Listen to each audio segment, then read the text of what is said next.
नमस्कार। इस वीडियो में मैं बात करूंगा कि अगर देवी लक्ष्मी की पूजा अर्चना के बावजूद घर में धन हानि होती है, कलह कलेश रहता है, तो इस बात का संकेत है कि आपके घर में अलक्ष्मी का प्रभाव है। अलक्ष्मी लक्ष्मी की बड़ी बहन कही गई हैं, उनको ज्येष्ठा भी कहा गया है। तो हर एक चीज़ के साथ नेगेटिविटी जुड़ी हुई है। जिस तरह हमारा फ्रंट है तो बैक भी है, दायां है तो बायां भी है, प्रकाश है तो अंधकार भी है। तो कोई भी शुभ चीज़ जैसे बिना कचरा जनरेट किए नहीं बनती, नहीं पैदा होती, वैसे ही लक्ष्मी के साथ हमेशा अलक्ष्मी रहती है। पद्म पुराण में कहा गया है, देवताओं और दानवों ने मिलजुल कर क्षीर सागर का मंथन किया, तो इसमें पहले अलक्ष्मी पैदा हुई और बाद में लक्ष्मी पैदा हुई। तो जिस तरह हम कुआं खोदते हैं तो पहले आप देखिए कंकर पत्थर मिट्टी वो निकलेगी, कीचड़ निकलेगी, फिर कहीं अमृत जैसा पानी निकलता है। तो ज़्यादातर ज़िंदगी में ऐसा होता है कि गंदगी पहले और बाद में फिर शुभ चीज़ में हाथ लगती है। तो अलक्ष्मी बड़ी बहन है लक्ष्मी की। तो इसका क्या मतलब हुआ, हम सभी मनुष्यों पर पहले अलक्ष्मी हावी रहती है। और लक्ष्मी को वर्ण किसने किया था? विष्णु जी ने। और विष्णु कर्म के प्रतीक हैं। तो जब हम कर्मठ होते हैं, मेहनत करते हैं, तो फिर वो अलक्ष्मी लक्ष्मी में परिवर्तित हो जाती है। तो असली चीज़ है पुरुषार्थ। तो दुर्भाग्य की देवी अलक्ष्मी ऐसे घर में रहती है जहाँ गंदगी है, कलह कलेश है, दरिद्रता है, अधर्म है, आलस्य है। एक नीति शास्त्र में श्लोक मिलता है, उद्योगे नास्ति दारिद्र्यम, मतलब परिश्रम करने वाले के यहाँ गरीबी नहीं रहती। तो परिश्रम करने से अलक्ष्मी दूर होती हैं, लक्ष्मी आती हैं। लक्ष्मी ने किसको वर्ण किया? परिश्रम के देवता, श्रम के, सर्वाइवल के देवता विष्णु जी को। तो जहाँ भी अलक्ष्मी रहती हैं वहाँ अशुभ घटनाएं होती हैं, पाप, दुख और बीमारियाँ निरंतर बनी रहती हैं। तो लक्ष्मी सौभाग्य, शुभ और आनंद की देवी हैं, जबकि अलक्ष्मी दुर्भाग्य की, अशुभता की, गरीबी की, दुख की देवी है। अलक्ष्मी को कलह प्रिया और दरिद्रा भी कहा गया। लक्ष्मी का प्रिय पशु गाय है, और जबकि अलक्ष्मी का है गधा। अलक्ष्मी के पैर मृग जैसे, हिरन जैसे कहे गए हैं, और दांत बैल जैसे कहे गए हैं। उसका सूखा हुआ शरीर है, धंसे हुए गाल है, मोटे होठ हैं, छोटी आँखें हैं, ये सब अशुभ माने गए हैं। और वो गधे की सवारी करती है। गधे को बहुत ही अशुभ प्राणी माना गया है, निष्क्रिय प्राणी माना गया है, आलसी और बेवकूफ़ प्राणी माना गया। लक्ष्मी धन और वैभव लाती है, अलक्ष्मी दरिद्रता लाती है। इसलिए लोग लक्ष्मी प्राप्त करने के लिए तमाम तरह के पूजा अनुष्ठान करते हैं, जबकि अलक्ष्मी से बचने की हर संभव कोशिश करते हैं हम। लक्ष्मी का संबंध मिष्टान्न से है, मिठाइयों से, मतलब टेस्टी चीज़ों से, जबकि अलक्ष्मी का संबंध खट्टी और तीखी कड़वी चीज़ों से है। इसी वजह से मिठाई घर में लाई जाती है दिवाली में, आप देखिए। जबकि अलक्ष्मी की चीज़ें नींबू, तीखी, हरी मिर्च, वो घर के बाहर टांग दी जाती है। तो लक्ष्मी तो मिठाई खाने के लिए अंदर आ जाती हैं, जबकि अलक्ष्मी द्वार से ही नींबू और मिर्ची खा लेती है और संतुष्ट होकर वापस चली जाती हैं। अलक्ष्मी बेसिकली वेदों में नाम नहीं मिलता। ऋग्वेद में एक देवी का उल्लेख मिलता है निरृति का, जो कि बिल्कुल अलक्ष्मी से मिलती जुलती है। और वास्तुशास्त्र में निरृति नैऋत्य दिशा की स्वामिनी है। तो सीधा सा अलक्ष्मी कहाँ की स्वामिनी हुई? नैऋत्य की। देवी लक्ष्मी अमृत के साथ प्रकट हुई। ये कहा जाता है उनके साथ में अमृत कलश था। और अलक्ष्मी हलाहल यानी विष के साथ समुद्र से बाहर निकली। मतलब सब शुभ खाने पीने की चीज़ें, अमृत, वो लक्ष्मी है।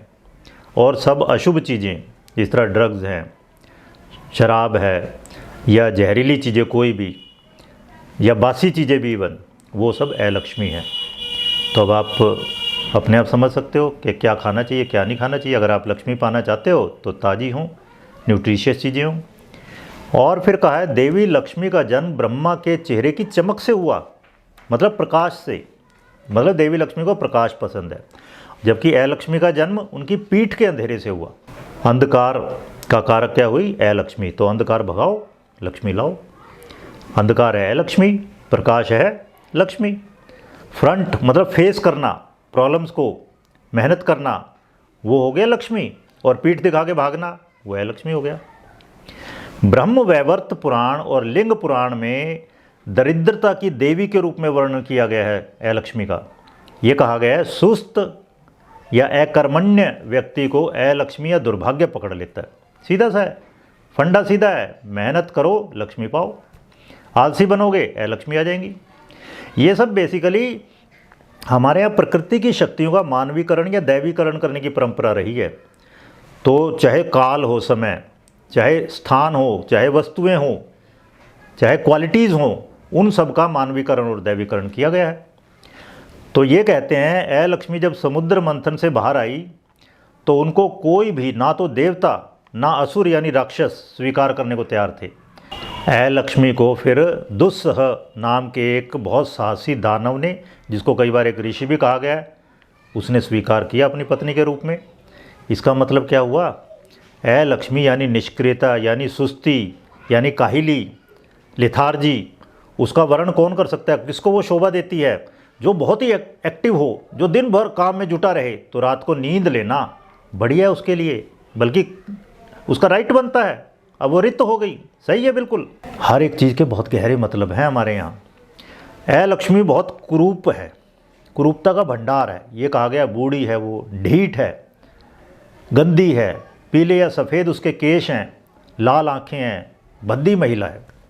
तो ये सब चीज़ें मतलब ढीठ है कोई आदमी, लक्ष्मी है उसके पास, तो ढीठ मत बनो लक्ष्मी चाहिए तो, गंदे मत रहो लक्ष्मी चाहिए तो। बाल इसीलिए लोग डाई कर करके रखते हैं, तो उससे लक्ष्मी आती है। आँखें लाल नहीं करनी मतलब गुस्से नहीं होना, भद्दे नहीं रहना।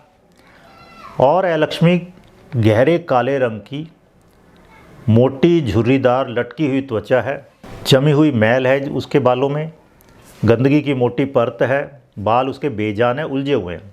तो अगर आप लक्ष्मी चाहते हो अपने बाल संवार के रखो, साफ सुथरे रखो, ये मतलब है। लक्ष्मी को फिर गधे पे सवार दिखाया गया है और उनके हाथ में एक झंडा है जिस पे कौवा बना हुआ है।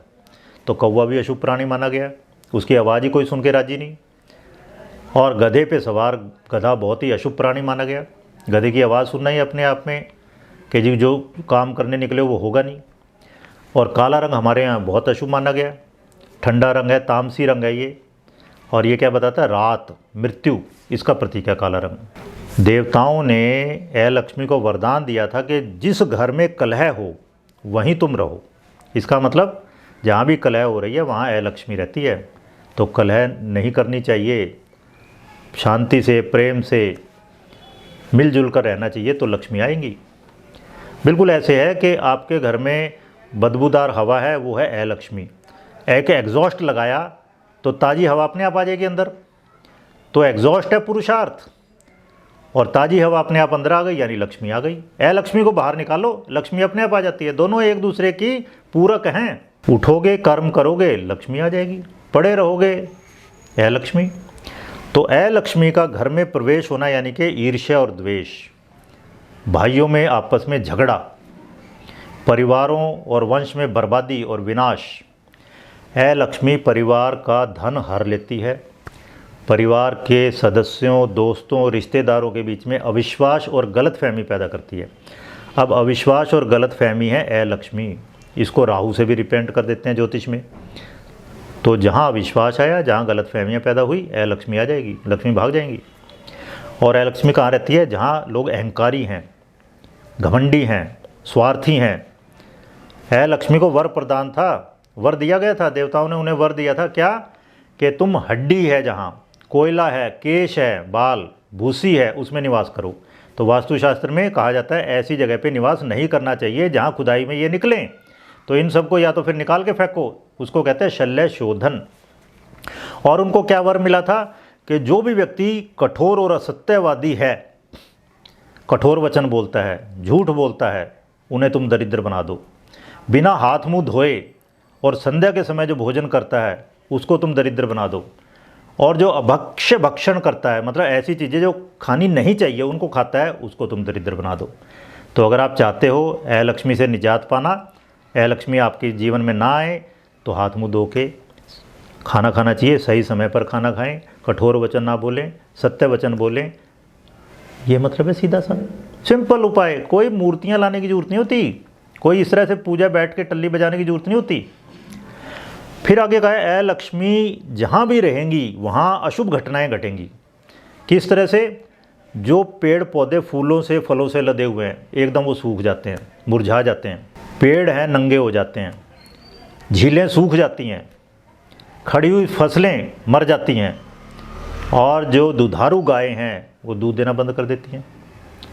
है लक्ष्मी के 2 हाथ हैं केवल, जबकि हमारे यहाँ देवियाँ हैं, आप देखो 4 हाथ हैं, 8 हाथ हैं। जो देवता जितना शुभ है उसके उतने ज़्यादा हाथ वो रिप्रेजेंट करते हैं कि ये इतने ज़्यादा एक्टिव हैं, आम मनुष्य से बहुत ज़्यादा एक्टिव, ये मतलब है उसका। लेकिन है लक्ष्मी के 2 ही हाथ हैं, तो इसका मतलब क्या हुआ? उनका शारीरिक क्रियाकलाप कर्म लिमिटेड हैं, आलस्य की प्रतीक है वो। है लक्ष्मी फिर लोहे के गहने पहनती हैं। लोहा बहुत ही अशुभ धातु माना गया। अभी दिवाली आ रही है, आप देखो कभी भी लोहा नहीं रखते वहाँ पे, ना लोहे का लोटा रखा जाता, ना लोहे के सिक्के रखे जाते हैं, चांदी के सिक्के लाए जाते हैं, और अमीर आदमी है तो और गोल्ड के लाता है वो फिर।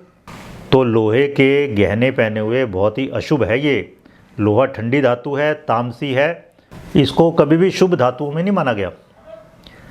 तो सोना चांदी तांबा कांसा पीतल तक सब शुभ माने गए हैं, लेकिन लोहा नहीं माना कभी। लक्ष्मी सुंदरता की, अनुग्रह की, दया की, सुगढ़ता की, सौभाग्य और धन की देवी हैं, जबकि यह लक्ष्मी आंतरिक और बाह्य दोनों तरह से कुरूपता की प्रतीक है। मतलब फिजिकल और मेंटल भी, इमोशनल भी। शारीरिक रूप से भी सुंदर नहीं है व्यक्ति और अंदर से भी सुंदर नहीं है, कम से कम अंदर से तो सुंदर हो। तो यह लक्ष्मी मनुष्य का विनाश करती है, समृद्धि को घटाती है, और केवल देवी लक्ष्मी ही हैं जो ए लक्ष्मी की टेढ़ी चाल को सही करती हैं। कुछ लोग मानते हैं कि जो लक्ष्मी का वाहन है ना उल्लू, वो बेसिकली ए लक्ष्मी है। उल्लू ए लक्ष्मी है, उसको दबा रखा है लक्ष्मी ने, वो रहता साथ में ही हमेशा, लेकिन वो छोटा हो गया। लक्ष्मी उस पर सवार है, मतलब ए लक्ष्मी को दबा दिया है। ए लक्ष्मी जहाँ भी जाएंगी वहाँ संघर्ष होगा, ईर्ष्या होगी, कठिनाई होंगी। जो भी ए लक्ष्मी के निकट आएगा उसे ज्ञान की कमी हो जाती है, दूरदृष्टि की कमी हो जाती है, सकारात्मक सोच की कमी हो जाती है। कुछ लोग जो बेहद स्वार्थी होते हैं, बेहद लालची होते हैं, अतृप्त लोग हैं, जो कभी सेटिस्फाई नहीं होते। दौलत बहुत है लेकिन उसका यूज़ ही नहीं कर पाते। ए लक्ष्मी में जीते हैं वो, गरीबी में जीते हैं, उस पर बुक्कल मार के बैठ गए एकदम।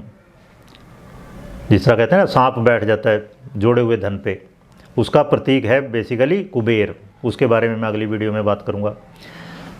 इनकी लोगों की भिखारी जैसी मानसिकता होती है, मतलब धन तो है लेकिन उसको यूज़ ही नहीं कर पा रहे, तो एक किस्म से ए लक्ष्मी हावी है उन पर। तो सोने के ढेर पर बैठे हैं फिर भी उसका उपयोग नहीं कर पाते ये लोग। और ये लोग क्या करते हैं? गलत उद्देश्यों पे धन खर्च करते हैं, गरीबों की मदद नहीं करते कभी। इनका अहंकार बड़ा होता है, और वो कहाँ जाता है पैसा इनका? अधर्म पर या पाप के मार्ग पर। जिस तरह कुछ लोग इलीगल एक्टिविटी में लगे हुए हैं, कुछ लोग एंटी सोशल या एंटी नेशनल एक्टिविटी में लगे हुए हैं, वो लोग। तो देवी ए लक्ष्मी का अस्तित्व हमारे लिए एक सबक है, और वो सबक क्या है कि हमें स्वार्थी नहीं होना चाहिए, अभिमानी नहीं होना चाहिए, क्योंकि धन कभी स्थायी नहीं होता। स्थायी क्या है? प्रेम। प्रेम के इर्द गिर्द जीवन पनपना चाहिए, और दिव्य उत्कृष्टता की तलाश करनी चाहिए हमें, जो कि रियल में जीवन जीने का तरीका है। तो ए लक्ष्मी से संबंधित चीज़ें, मतलब जिस तरह अंधेरा है, दुर्व्यवहार है, ये सब चीज़ें अपने जीवन से निकाल देनी चाहिए। सुस्ती को, निरुत्साह को दूर करो, अपना दिमाग खोलो, एक्टिव रहो, सक्रिय रहो, जागरूक रहो, अलर्ट रहो। इस तरह से लक्ष्मी हमारे जीवन का पार्ट एंड पार्सल बन जाएंगी, अभिन्न अंग बन जाएंगी। और क्या करें फिर? एक कृत्य यंत्र लगाएं घर के बाहर, उसके बारे में मैं पूरी वीडियो पोस्ट कर चुका हूँ। है लक्ष्मी घर में नहीं आएंगी, बाहर ही चली जाएंगी। घर को कूड़े करकट से मुक्त रखें, साफ रखें, रंगाई पुताई कराएं घर की, टूट फूट बिल्कुल नहीं होना चाहिए घर में। है लक्ष्मी हटाएं, लक्ष्मी पाएं। धन्यवाद। आप सभी को दिवाली की हार्दिक शुभकामनाएं।